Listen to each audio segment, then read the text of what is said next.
Kasi ito yung mga bunga nito, oh. Oh, di ba? Kainin natin, Dol, kainin. Shout out sa inyong lahat dyan. Ito na yung dinadaanan ko palagi. Patay na talaga ang mga damo dahil po sa sobrang init dito. Tingnan nyo naman, oh. Sa sobrang init, patay talaga ang damo. Ito yung kinukuha ko ng video na napakagandang mga bulaklak ng mga damo. Kaya ayan, para na siyang tuyong-tuyo, delikado na sa sunog dyan. Kapag may nanigarilyo dyan, ayari na. Sa sobrang init ng panahon, guys, tingnan nyo naman. Ito, dinadaanan natin, may mga puno pang kahoy.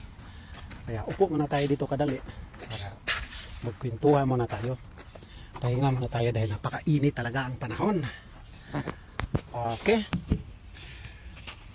Ang panahon natin ngayon, guys, talagang lahat tayo mag-iingat talaga tayo dahil sa kalagayan natin ngayon. Tayong naiipit sa mga bansa na nag-aaway ngayon. Kaya ang gagawin talaga natin, mag-ingat lang tayo. Hindi tayo makisawsaw sa anumang mga kaguluhan dyan. Pero pinakamaganda, mag-ingat lang tayo. Punta tayo sa ating trabaho, uwi tayo ng bahay. Ako basa yung kilikili ko dahil sa init. Pinapawisan yung kilikili natin. Uwi tayo ng bahay, punta tayo ng trabaho. Yun lang gawin natin. Kung ano ang nakasanayan natin sa araw-araw, yun lang din gawin natin. At magdasal tayo sa Panginoon. Sana hindi lumala ang mga pangyayari ngayon dahil hindi rin maganda. Nakakatakot din, di ba? Kaya magdasal na lang tayo na sana hindi naman lumalala dahil kawawa tayo. Kawawa yung mga anak natin. Kaya yun lang ang payo ko sa inyo, guys. Magdasal lang tayo. Okay? Kahoy na to. Itong punong eto, namumunga to. Ito yung mga cherry blossom na namumunga. May bunga to siya dito, mga idol. Kaya gagawin natin, manguha tayo. O, di ba? Tingnan niyo yung mga bunga. Yan, oh, ang dami. O, kita niyo yung bunga. Yan, at malambot na.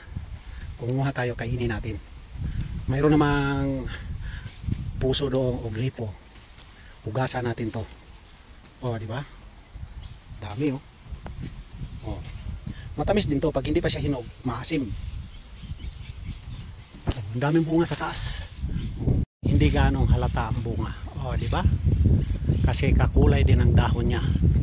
Ito na yung nakuha natin. O. Kasi kainin natin. O. Naugasan na natin. Kainin natin to dito, guys. Upo muna tayo dito sa may upuan. So tayo upo kasi malapit nyo naman ang bunga, guys. Parang duhat, parang serigulyas.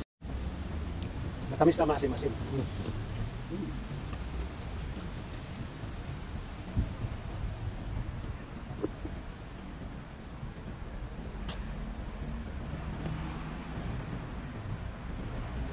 Para siyang serigulyas.